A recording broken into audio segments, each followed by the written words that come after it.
So here we have the Honda CR-V on a 63 plate. So I'm going to start off by showing you around the outside of the car, and then we'll hop in and run through some controls on the inside.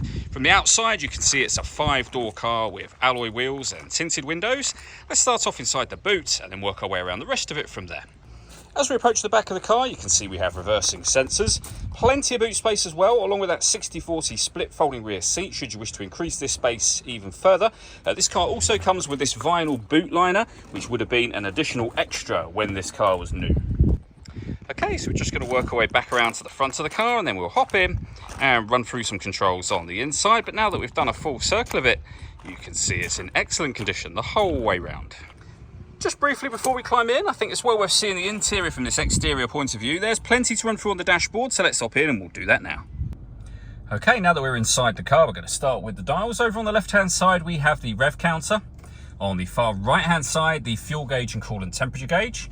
In the center, the speedometer. Just to the left-hand side of that, it will show you what gear this car is in. It's an automatic. We are, of course, in park at the moment. And within the center of the speedometer, we have the trip computer, which includes the total miles for the car. They are only 66,216, so low mileage for the car's age. If we back out to the steering wheel, we have on the left-hand side buttons to change the information on the central screen, which we'll come back to in just a moment. Stereo controls and phone controls as well. These buttons down here will change the information displayed in that central trip computer section, as you can see me doing just there. And above that, we have our cruise control and speed limiter for the car. Over in the center, first of all, we have this main screen. As you can see, we have satellite navigation available on there. If I pop the vehicle into reverse, that is also where you'll find the reversing camera. So full color camera with the guidelines that show you what direction the car is headed in relation to the image that's being shown on the screen. Directly above that, we have our second screen. So it's up here where you can change various bits of information using the buttons on the steering wheel. It's also up here where you'll see what music you are listening to. So you've got options here, and then when you change them, so FM radio, for example, it will then show up on that main screen. So when it comes to music, let's say we've got our radio, FM, DAB, long wave, medium wave with a CD player, a hard disk drive, so you can save your own music to it, auxiliary input, Bluetooth audio, so you can stream your music wirelessly, and USB input as well. So loads of ways to listen to your music in this car. Working our way down, we then have dual zone climate control. So you can adjust the passenger and driver temperature.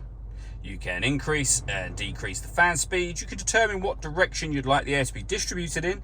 And when you're happy with those settings, the air conditioning is on right now. So this button will turn it off, back on again, or hit auto. In doing so, the car will now take control of the fan speed and the direction of the air to maintain those temperatures for you.